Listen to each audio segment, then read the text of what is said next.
Bismillahirrahmanirrahim. Alhamdulillahirrabbilalamin. Wassalatu wassalamu ala ashrafil anbiya'i wal mursalin wa ala ali wa sahbihi ajma'in. Assalamualaikum warahmatullahi wabarakatuh. Ismi Nur Sakinah binti Muhammad. Al-yawm sanuqaddimu lakum anit tayammum wa masahu 'alal jabair. Okey, kita masuk kepada ta'rifut tayammum wa masyru'iyyatihi, yang bermaksud ta'rif tayammum dan juga pensyariatannya. At-tayammum al-lughah al-qasdu. Ya, ini al-qasdu ni daripada segi lughahnya, tayammum ni al-qasdu. Qasdu ni bermaksud niat ataupun tujuan. Okey, sebelum kita nak melakukan satu perkara tu kita mesti ada niat kan. Okey, wa minhu qaulahu ta'ala wa la tayammamul khabitha minhu tunfiquna. Surah Al-Baqarah ayat 267, yang bermaksud dan janganlah kamu memilih yang ini harta yang buruk-buruk daripadanya lalu kamu infakkan. Okey, apa kaitan ayat ini dengan tayamum? Okey, kita gariskan kepada perkataan tayamum, tayammamu, iaitu kamu memilih.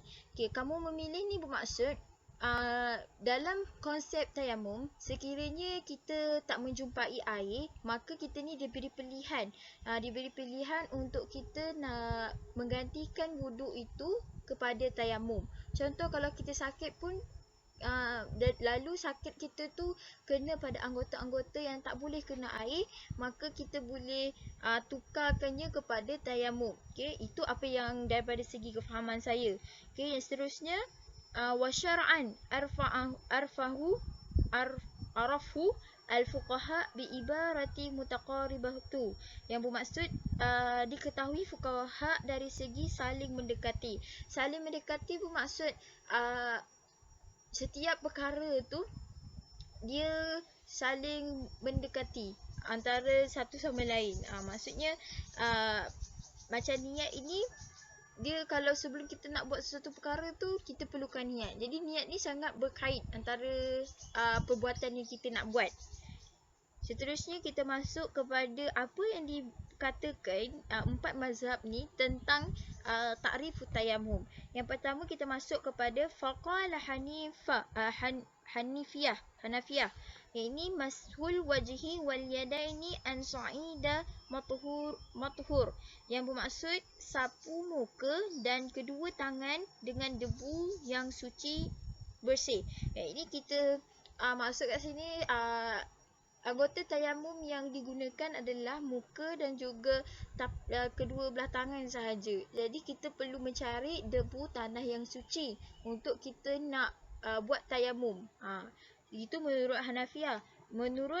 Seterusnya menurut Malikiyah, tahara tarbiyatu tashtamilu ala mashul wajhi wal yadaini bin niyati. Kesucian debu itu meliputi ke atas sapu wajah dan tangan disertakan dengan niat. Kalau yang sebelum tadi Hanafiyah dia tak menekankan niat. Tapi kalau Malikiyah dia mesti kita buat perbuatan bertayamum tu mesti kita sertai perbuatan itu dengan niat, bin niat.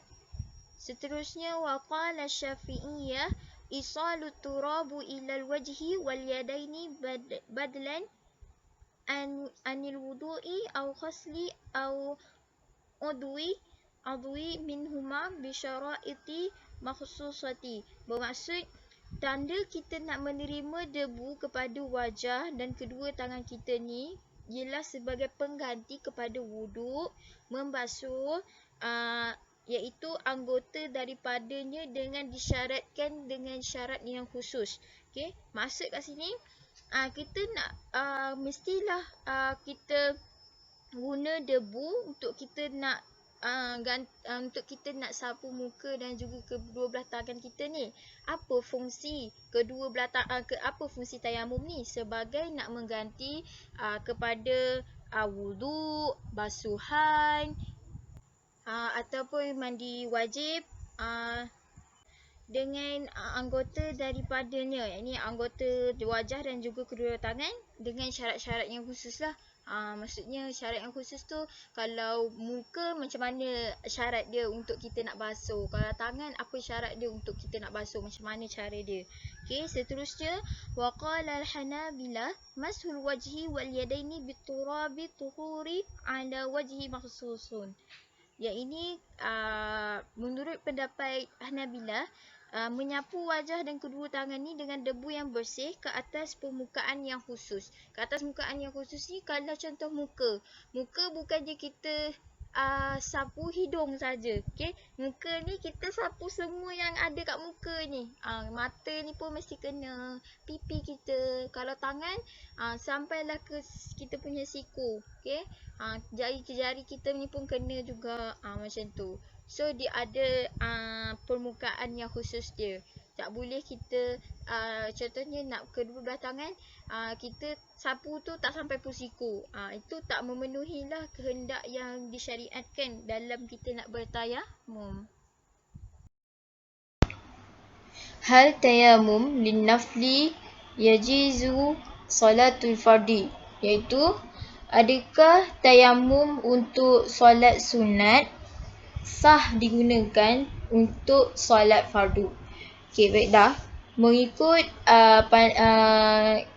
pandangan mazhab Hanafiyah, al-wasifuna at-tayammum bi'annahu badal mutlaq idza tayammum linnafli yajuzu lahu an yuadi bihi nafli wal fardi. Yakni pemilihan tayamum sebagai pengganti adalah sesuatu yang sempurna. Jadi tayamum ni tugas dia adalah nak menggantikan badal, yakni menggantikan iaitu wuduk, iaitu sesuatu yang sempurna lah, yakni wuduk. Sekiranya kita nak menggunakan tayamum yang dikhususkan kepada perkara-perkara sunat, okey, lalu kita nak gunakan tayamum tersebut untuk perkara-perkara fardu, maka ianya dibenarkanlah di dalam mazhab Hanafiyah. Ianya tidak menjadi permasalahan lah. Okey, baik, yang seterusnya kita melihat kepada melihat kepada pendapat Syafi'iyah wa Hanabilah, iaitu dia kata inna nawa fardhan wa naflan sala bihi fardha wa nafli wa inna nawa fardha istibahi mislahu wa madawnihi min nawafil lianna nafil akhafa wa niyati fardi tatadamnahu wa bima'an fardi a'la istibaha madawnihi tib'an. Ini yang bermaksud, saya simpulkan, yang bermaksud Syafi'i dengan Hanabilah ni dikata, kalau sekiranya kita berniat tayamum tadi untuk solat fardu, maka kita boleh gunakan tayamum itu untuk perkara-perkara sunat. Tetapi kalau kita niat tayamum tadi hanya untuk maksudnya kita tak niat untuk nak gunakan niat untuk nak gunakan tayamum bagi perkara-perkara wajib, maka ianya maka tayamum tadi tu boleh hanya digunakan untuk perkara-perkara sunat sahaja, tidak boleh digunakan untuk perkara-perkara wajib. Sebab untuk nak buat benda yang fardu ni perlu kepada niat yang khusus. Okey, kalau kita ambil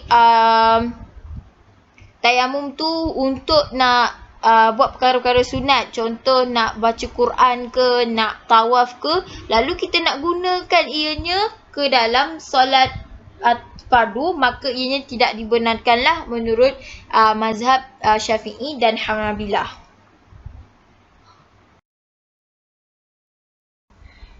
Okey, kita sambung kepada asbabut tayamum. Okey, sebab-sebab kenapa kita perlu kepada tayamum. Yang ini yang pertama, faqad al-ma'u kafi lil wudu' aw khaslu. Maksudnya kat sini ketiadaan air yang cukup lah untuk kita nak wuduk dan juga mandi. Maksudnya macam tu lah, kita pergi mengembara kan. Mengembara masuk dalam hutan. Bila kita pergi mengembara masuk hutan, kita hanya bawa air yang kita minum je. Jadi untuk kita nak solat, kita nak mandi semua tak ada air. Jadi bila dah keadaan yang macam tu, kita dah cari air tak ada. Jadi kita boleh gantikan wuduk kita tu tadi dengan tayamum. Sebab kita dalam keadaan yang darurat, memang tak jumpa air. Okay. Okay, seterusnya kita pergi ke faqad al-qudrah ala istimalu al-ma'. Maksud kat sini ialah kita hilang keupayaan untuk kita nak menggunakan air. Orang yang selalu hilang keupayaan untuk menggunakan air ni adalah orang yang macam dia accident kan. Contohnya tangan dia luka, bahagian anggota wuduk dia tu luka. Jadi dia boleh kepada tayamum. Tapi tayamum dia ada cara dia. Bukannya satu badan kita perlu tayamum. Okay, dia ada cara khusus untuk kita nak bertayamum. Okay, kalau kita hilang keupayaan untuk nak gunakan air. Ataupun air tu sejuk ke, air yang sejuk pun diberi kebenaran. Bukanlah semua mazhab bagi kebenaran, tapi sebahagian mazhab bagi kebenaran untuk gunakan tayamum lah. Kalau badan kita ni bila nak sentuh je air sejuk tu tak boleh kan. Jadi kita boleh lah untuk bertayamum. Begitu juga dengan kalau kita hilang lah. Nak tekan kat sini ialah bila kita hilang keupayaan kita nak menggunakan air. So selalunya orang yang uzur lah gunakan air. Gunakan tayamum. Kita tak boleh sesuka hati gantikan tayamum tu dengan gantikan wuduk tu dengan tayamum. Kalau tak ada tujuan yang dibenarkan lah. Okay. Seterusnya ialah syaddatu al-burdah ayu syadda buruda al-ma'. Maksud kat sini tadilah yang kalau kita dapati air tu sejuk dan kita tak boleh al-burdah tu sejuk tak boleh nak guna air tu, maka kita gantikan wuduk tu tadi dengan tayamum. Okay. Yang terakhir ialah al-khawfu min khuruj waktu solah. Maksud kat sini ialah kita telah keluar waktu solat tu. Maksudnya bila telah keluar waktu solat lah. Maksudnya kat sini ialah kita punya tayamum tu, okay, kita sini, cerita dia sini. Bila kita pergi satu tempat, okay, kita cari air cari tak jumpa. Okay, waktu asar pun dah dekat nak habis ni. Lagi beberapa minit lah, kiranya lagi 10 minit nak habiskan. Jadi kalau kita cari, maka kita akan tinggalkan solat. Jadi nak tak nak kita perlu gantikan wuduk kita dengan tayamum. Sebab memang dalam keadaan kita tak jumpa air. Jadi kalau contohnya bila kita dah habis solat, dah habis waktu solat, macam mana pula kalau orang tu dia dah jumpa air lepas dia dah solat.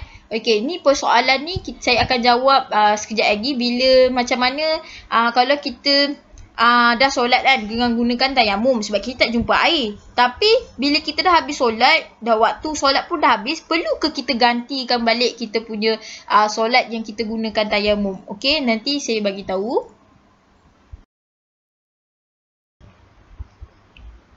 Arkanut tayamum atau faraidah, rukun-rukun tayamum atau ketetapannya. Baiklah.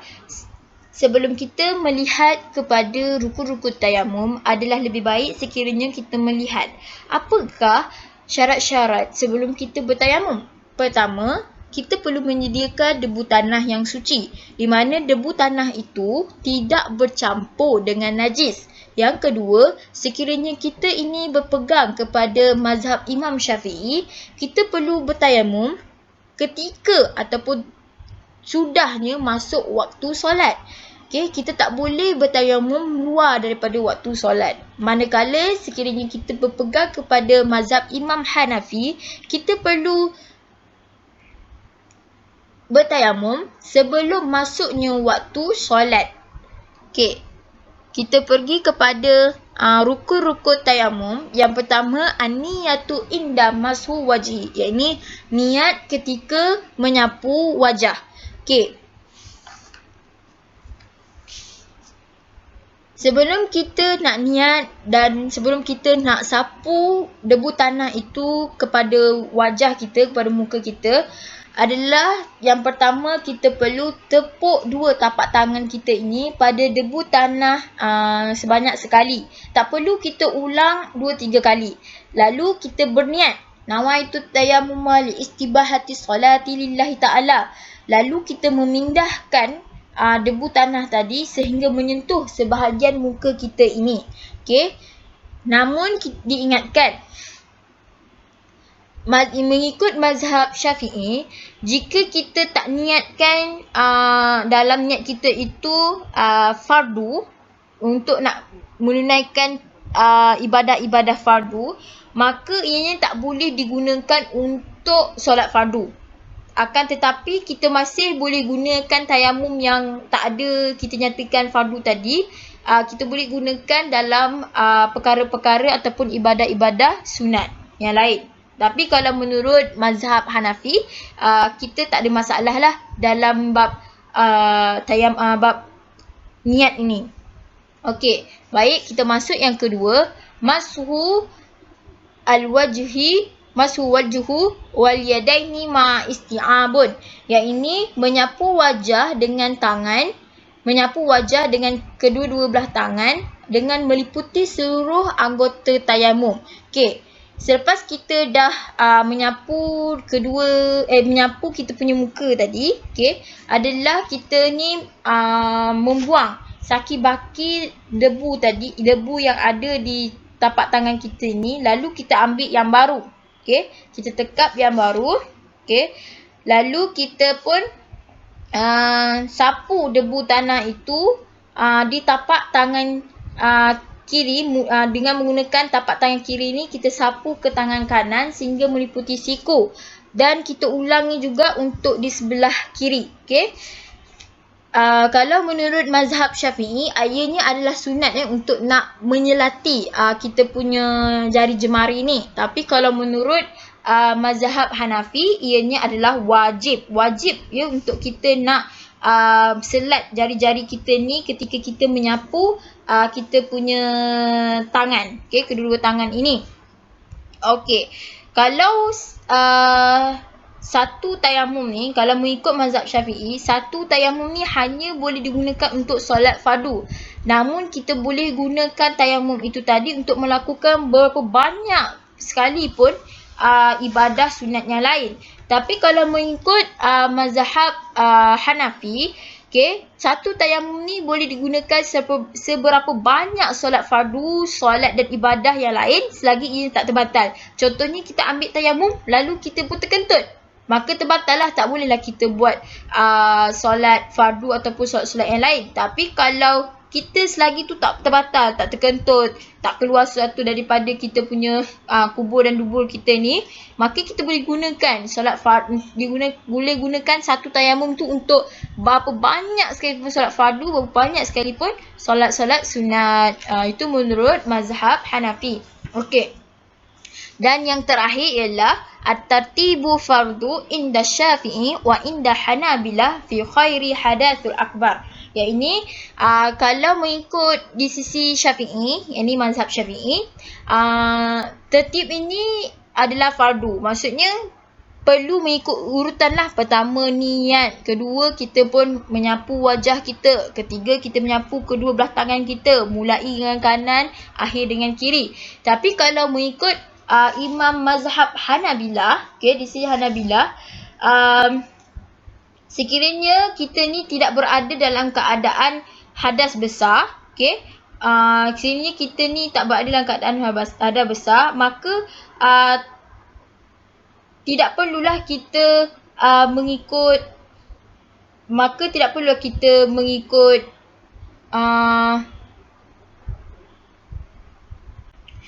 okey, maksudnya sekiranya kalau kita ni berada dalam keadaan hadas besar, contohnya nak mandi wajib, maka kita tak perlu pada tertib.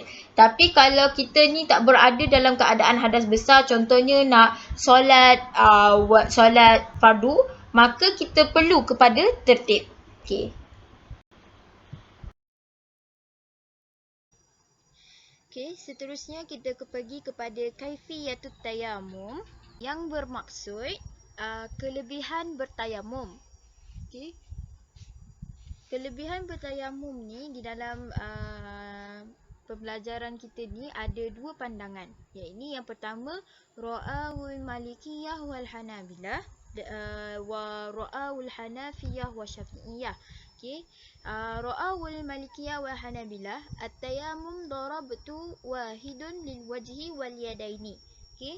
Maksudnya kat sini ialah tayamum yang menurut pandangan Malikiyah dan Hanabilah ni adalah satu pukulan, iaitu darabtul wahidun. Ini satu pukulan ke atas wajah dan kedua belah tangan kita. Okey, bila kita tekap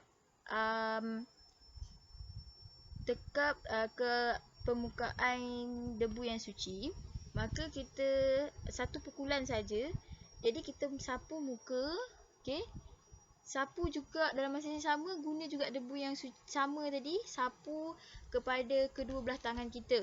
Kedua belah tangan ni menurut Malikiyah wa Hanabilah ni adalah masu yadaini ila rashu. Iaitu kita sapu tu sampai ke pergelangan tangan sahaja. Tak ada sampai ke siku. Okey, yang seterusnya ra'ahul hanafiyah wal syafi'iyah, iaitu at-tayammum darabtani, iaitu tayamum ni iaitu dua pukulan. Darabtahu lil wajhi, yang pertama pukulan pertama tadi untuk muka. Darabtahu lil yadaini ila mirfaqaini. Yang kedua adalah satu pukulan lagi untuk kedua belah tangan lah hingga ke siku. Okey, itu menurut pandangan Hanafiyah dan Syafi'iyah. Mesti sapu sampai ke siku kalau tangan. Kalau menurut Malikiyah dan Hanabilah tadi, dia sampai ke pergelangan tangan sahaja. Sebab itulah pandangan Malikiyah Hanabilah ni dia menggunakan satu saja pukulan.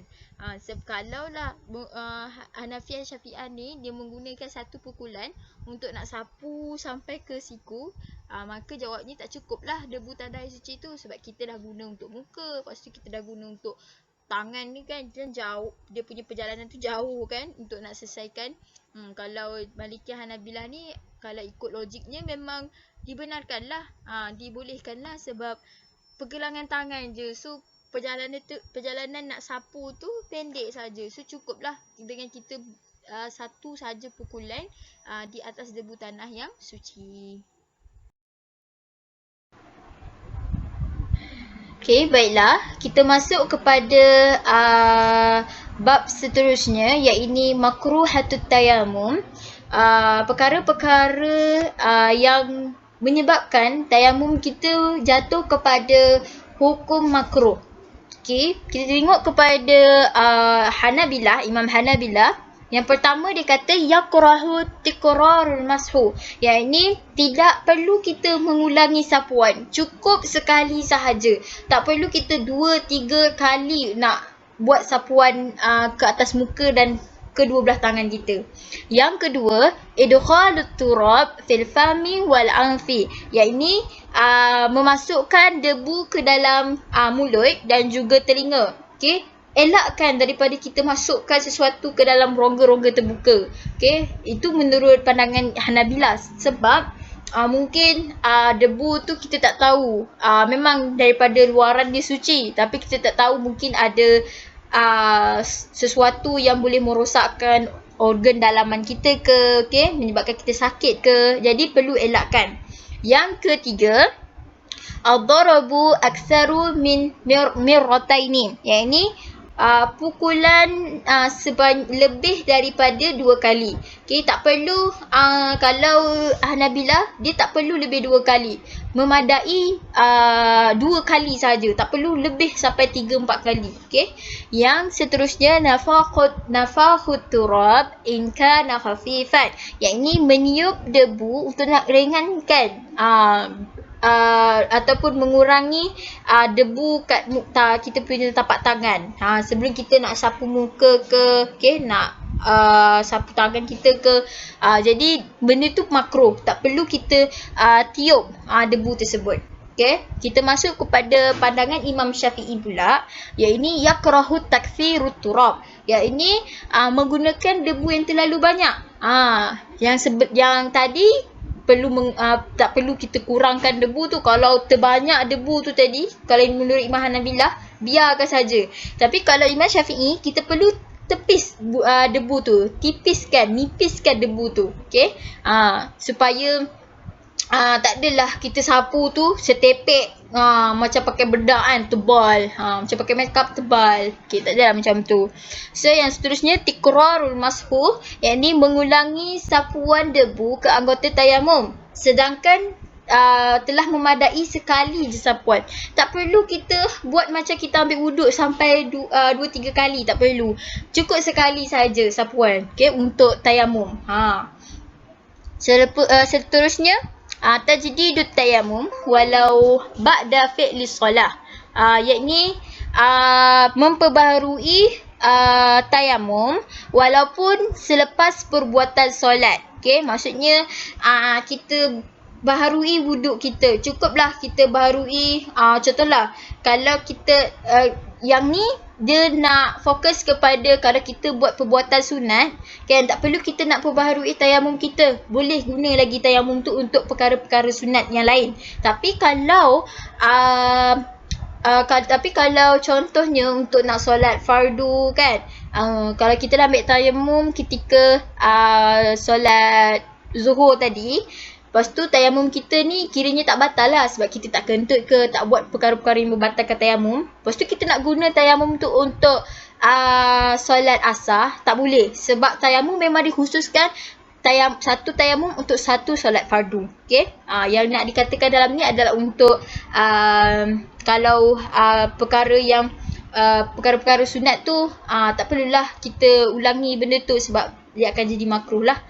Cukup untuk kita perkara sunat tu jangan cukup sekali tayamum tu. Kalau dia tak batal, tak apalah, kita bolehlah buat untuk perkara-perkara sunat yang lain.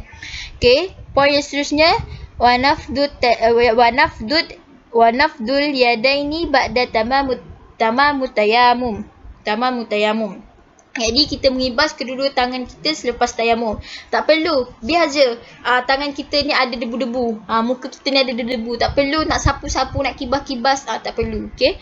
Yang seterusnya, menurut pendapat Malikiyah tentang perkara yang makruh ketika tayamum ialah tikrahu ziyadah ala marata fi mashi, yakni kita tambah lagi sapuan, kita menambah sapuan lagi. Maksudnya tak perlu dah macam tadi, tak perlu dah kita nak ulang sampai 2-3 kali. Sekali pun dah memadai. Kalau lebih tu makruh lah. Okay, yang seterusnya, poin seterusnya, kathratul kalam fi khairul zikrillah, yakni banyak bercakap perkara-perkara yang bukan kepada menyebut nama-nama Allah lah, kiranya zikrullah, kan, dengan memuji dia. Okay, perkara itu makruh. Begitu juga dalam kalau kita ambil wuduk. Kalau kita ambil wuduk, bercakap dengan kawan semua, boleh menyebabkan wuduk kita tu jadi makruh. Okay, seterusnya, poin yang terakhir, wa italatul mashu ila ma fawqa mirfaqaini wa huwa musma bil khurrati wa tahjili, yakni memanjangkan sapuan tu ke atas siku.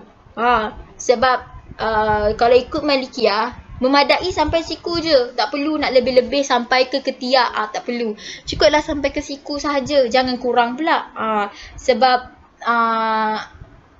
dia macam mana nak cakap, dia akan digelar sebagai benda yang tiba-tiba, yang tak sepatutnya lah untuk kita lakukan. Okay.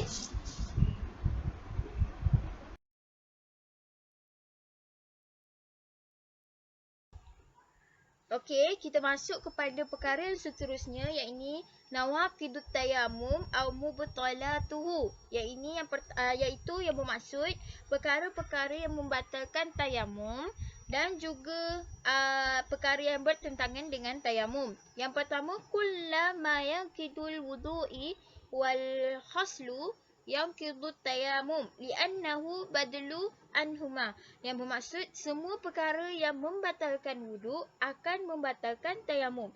Kenapa? Sebab fungsi tayamum ni hanya sebagai pengganti, badlun, pengganti kepada wuduk. Setiap benda yang membatalkan wuduk, maka terbatallah tayamum. Contoh, kita bertayamum, okey. Bila kita dah habis tayamum, tiba-tiba kita terkentut.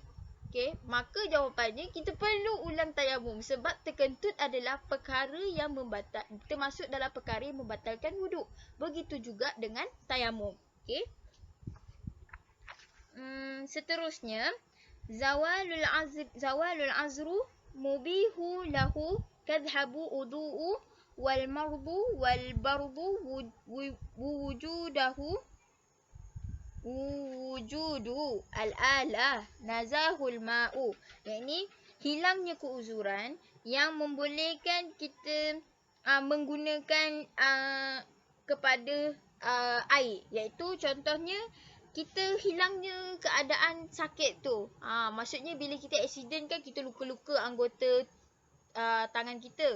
Lalu kita dah sembuh. Kita tak bolehlah guna alasan untuk nak bertayamum. Kita perlulah tukar semula kepada perkara asal dia. Ini benih asal, iaitu wuduk. Ataupun kita jumpa mesin air. Contohnya dekat kawasan satu kampung ni memang kering kontal. Tiba-tiba pihak kerajaan nak buat satu empangan air. Okay. Dan waktu tu sebelum ni semua orang kampung guna tayamum je sebab tak jumpa langsung air. Tak ada air kan. Kering kontang, kemarau tempat tu. Bila kerajaan dah buat empangan air, maka tak ada alasan untuk kita nak menggunakan tayamum. Mesti kita gunakan juga kepada berwuduk tadi. Okey, poin yang seterusnya ialah ru'uyah al-ma'u au qudrah ala isti'mal ma'u al-kafi walau marrah. Yang ini bermaksud kemampuan kita terhadap air ataupun kudrat kita nak menggunakan air itu cukup. Maksudnya kita jumpa air kan. Okay, air tu kita cukup untuk kita nak minum. Okay, untuk kita nak survive, cukup untuk kita nak berwuduk. So tak ada alasan untuk kita nak kata okay, tak cukup untuk kita nak berwuduk. Sebab wuduk ni kalau bentuk dia sekali basuhan tu adalah yang wajib. Okay, tak perlu 3 kali. 3 kali basuhan tu adalah benda yang perkara yang sunat.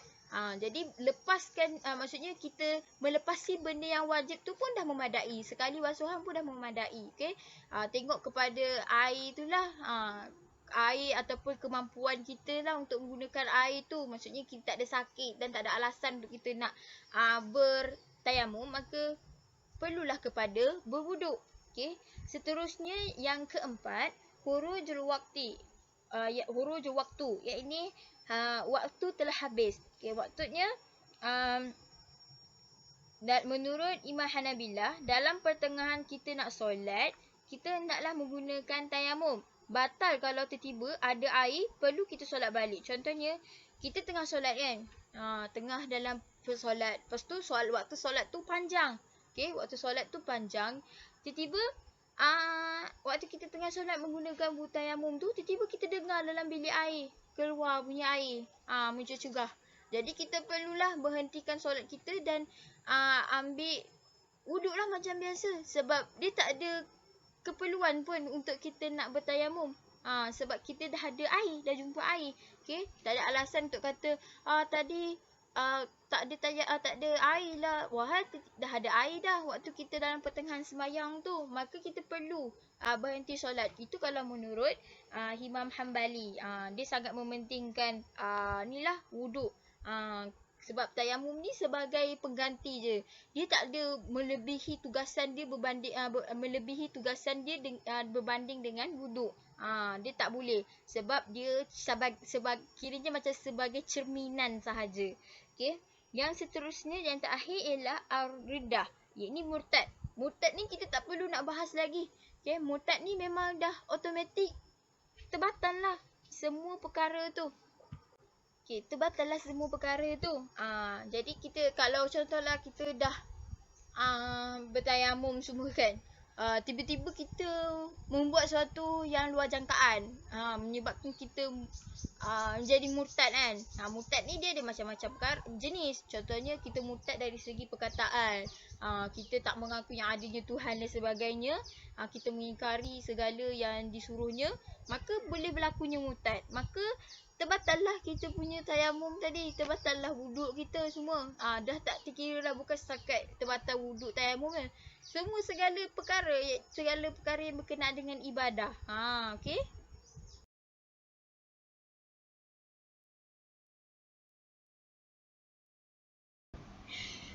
Mashu alal jabair.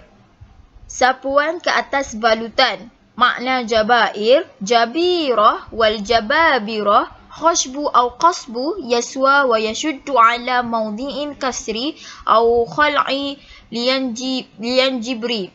Iaitu kayu ataupun rotan yang diikat dengan ketat ke atas tempat yang retak atau pecah dengan plaster ataupun dengan sesuatu atau iaitu kain. Wa fi hikmaha, dari segi hukumnya, yang pertama asabah jarahah walau bil waqsi. Ini kain pembalut untuk kepala. Wa maudiul fasdu walki, iaitu tempat-tempat yang berdarah.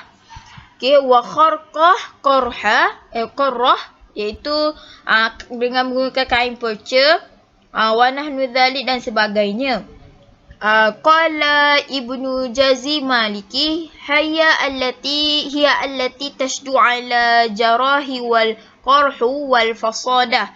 Ini sesuatu yang diikat, apa yang dikatakan oleh Ibnu Jazi Al-Maliki, dia kata sesuatu yang diikat atau diketatkan ke atas luka ataupun darah. Itulah maksudnya jabair. Apa itu balutan? Balutan tu sesuatu benda yang kita ikat padanya untuk nak tutup luka. Okey, kita beralih pula kepada masyru'iyah. Masyru'iyah mashu 'ala jabair. Mashu 'ala jabair jaiz syar'an bis sunnah wal ma'qul. Okey. Persyariatan sapuan ke atas balutan ni, dia diharuskan oleh ulama sebab ada dua perkara yang dipegang. Okey, iaitu bisunnah wal maqul. Iaitu sunnah dan juga dari segi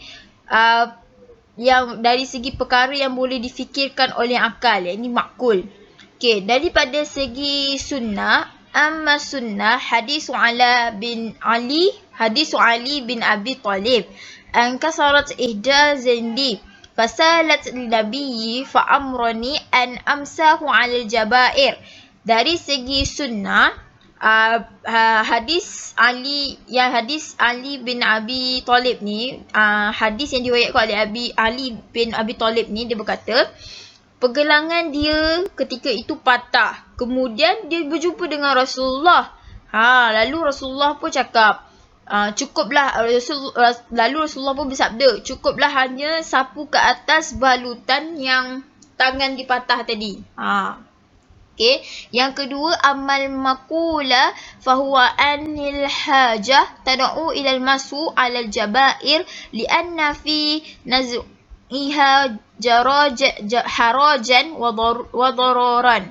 Yang ini bermaksud sesungguhnya keperluan itu membawa kepada menyapu ke atas anggota yang terluka yang dibaluti kerana meninggalkan perkara yang sukar adalah wajib.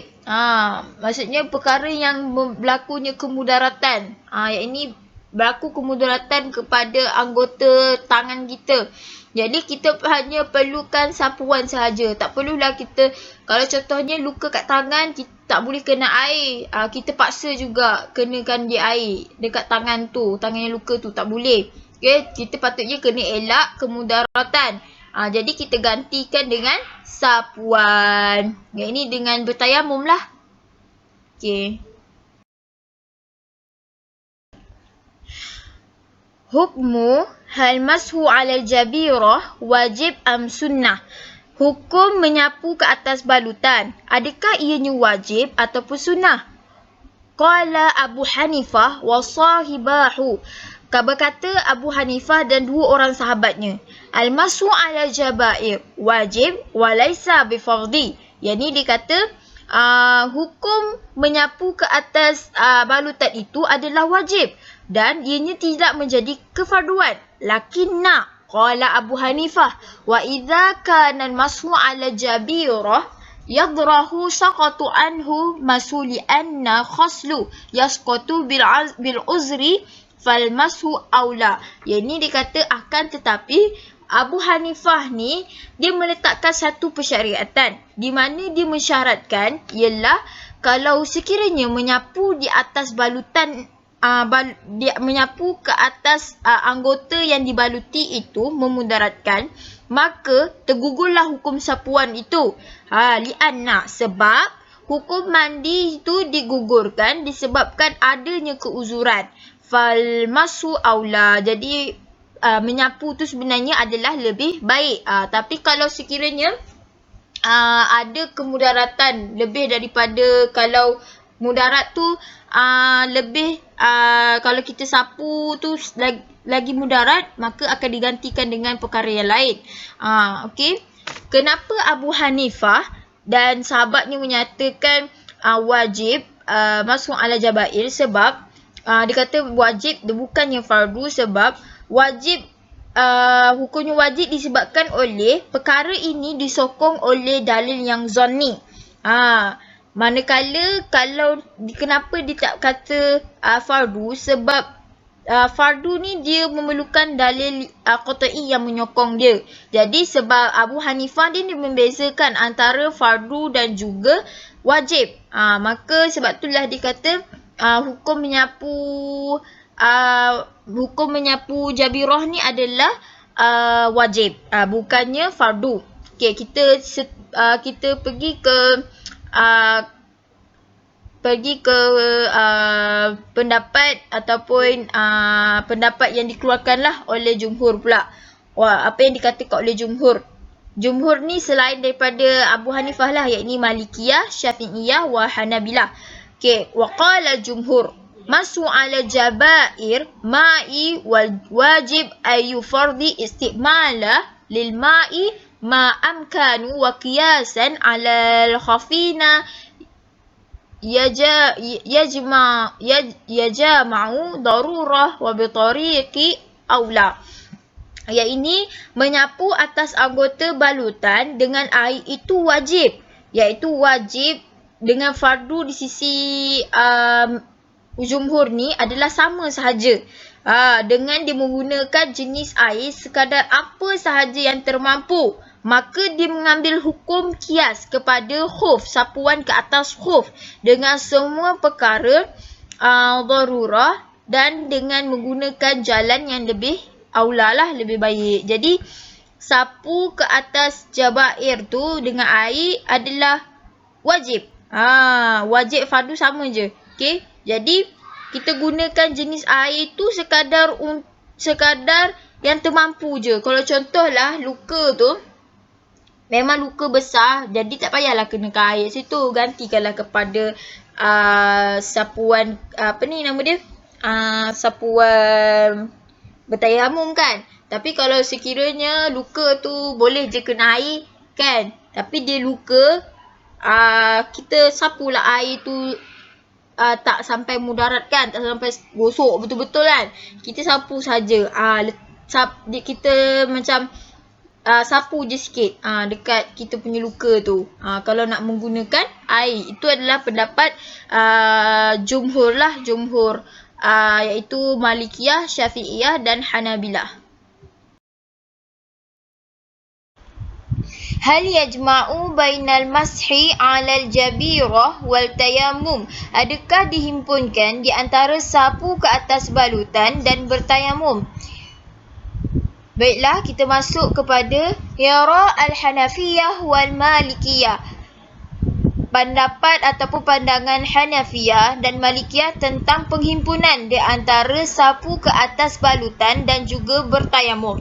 Al-iktifa'u bil mashi 'ala al-jabira fahuwa badalun li khasli ma tahtaha wa la yadham ilaihi tayammum id la yajma'u baina taharataini, yang bermaksud sudah memadai dengan menyapu ke atas balutan, maka ia menggantikan untuk mandi di bawahnya, dan ianya iaitu sapu balutan tadi tidak termasuk dalam tayamum, dan ianya tidak dihimpunkan di antara kedua-dua perkara tersebut. Maksudnya kalau untuk balutan, kalau dibalutnya luka itu memadai kalau kita sapu saja tempat balutan tadi. Okey, untuk kita nak gantikan dia sebagai mandi.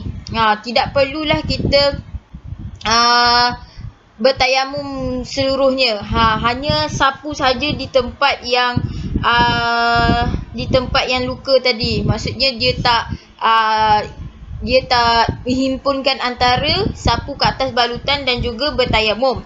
Okey, kita pergi kepada Yara Asy-Syafi'iyah fi Azhar. Ya, ini pandangan Syafi'iyah,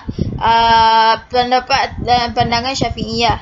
Annahu yajma'u bainal mashu 'ala jabirah wat tayammum fayaghsilu juz'i sahihun wa yamsahu 'ala al-jabirah wa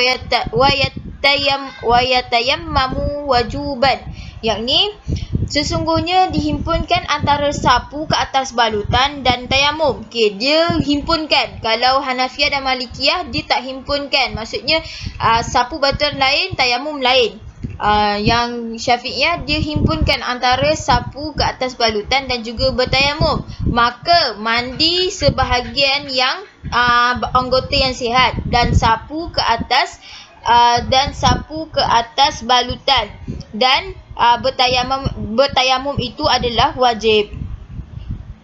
Rawa Abu Dawud an Jabir fi mashju'un alladhi ihtilamu wa ikhtisali fadkhilu al-ma'u syahta. Yang bermaksud diriwayatkan oleh Abu Dawud daripada Jabir seseorang tu telah mimpi, yakni bermimpi basah, dan dia mandi, maka masuk air ke dalam lukanya, maka dia mati. Nak cerita kat sini tentang riwayat yang diriwayatkan oleh Abu Dawud ni tentang seorang lelaki ni, dia luka, okey, pada bahagian-bahagian anggota yang perlu berwuduk ni. Dalam masa yang sama dia telah mimpi basah. Bila mimpi basah kita kena mandi wajib, maka dia pun mandi. Lalu air tu terkena pada kawasan luka dia tu, maka dia mati disebabkan hal tersebut. Apa kata Rasulullah? An-Nabi sallallahu alaihi wasallam qala innama kana yakfihi at-tayammum wa ya'sibu ala ra'sihi kharqah summa yamsahu 'alaiha wa yaghsilu jasadihi. Yang ini sesungguhnya cukup baginya bertayamum dan pembalut ke atas kepalanya itu dikoyak, kemudian disapu ke atasnya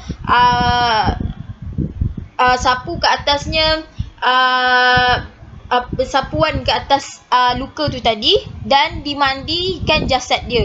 Okey, maksudnya guna sapuan saja untuk luka dia tadi tu. Patutnya tak perlulah dia nak mandi, patutnya digantikan je dengan tayamum. Sapu je atas luka dia tadi. Okey. Yang pertama dia kata at-tayammum badalun an khaslu aduun alilun. Yang ini, dan tayamum itu mengganti tentang mandi kepada bahagian yang cedera. Maksudnya tayamum ni tugas dia adalah dia akan menggantikan mandi. Yang ni kalau sekiranya kalau kita cedera, maka tayamum ni dia fungsi dia menggantikan mandi wajib tu tadi. Kalau kita cedera tak boleh guna air. Yang kedua, wa mashud satiru badlun an khaslu. Yang ni dan sapu pembalut itu menggantikan ke atas basuhan. Maksudnya sapu ke atas pembalut yang membaluti luka kita tu tadi, dia menggantikan basuhan. Maksudnya kalau kita nak ambil wuduk ke, ada pembalut kan. Kalau menurut Imam Syafi'i, kita sapu saja di kawasan yang pembalut tadi. Tak perlulah kita nak buka pembalut tu, masukkan air ke dalam dia. Takut disebabkan perkara tu tadi memudaratkan diri sendiri.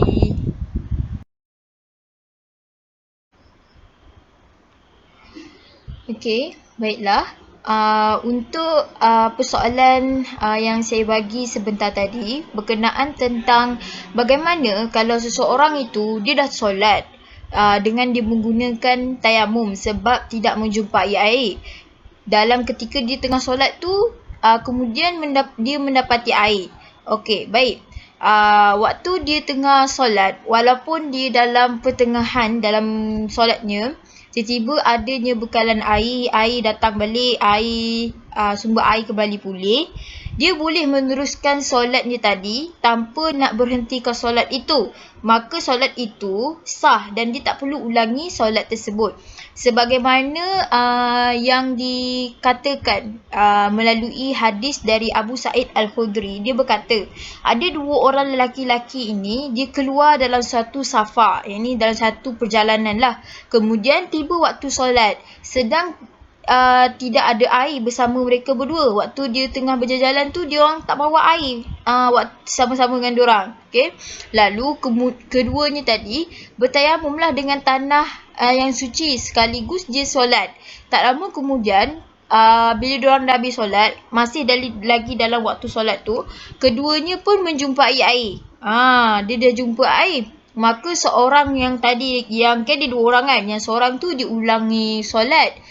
Dia ambil wuduk dan dia solat. Yang seorang lagi dia tak ulangi. Kemudian keduanya tadi dia pergilah jumpa Rasulullah dan dia menceritakan tentang hal tadi. Lepas tu Rasulullah pun bersabda, yang tidak mengulangi solat, engkau telah mengikuti sunnah dan solat kamu sudah cukup. Sedangkan sabda beliau kepada orang yang ulangi solat tadi dengan dia ambil wuduk balik, dengan dia solat, dia mendapat 2 pahala. Jadi tak ada salah lah kalau kita solat menggunakan tayamum. Memang waktu tu kita tak jumpa air. Tiba-tiba kita dalam pertengahan sembahyang ataupun kita dah habis solat, kita tak perlu menggantikan tayamum tadi dengan kita buat solat dengan menggunakan wuduk. Tak perlu. Itu saja daripada saya. Syukran ala kulli hal.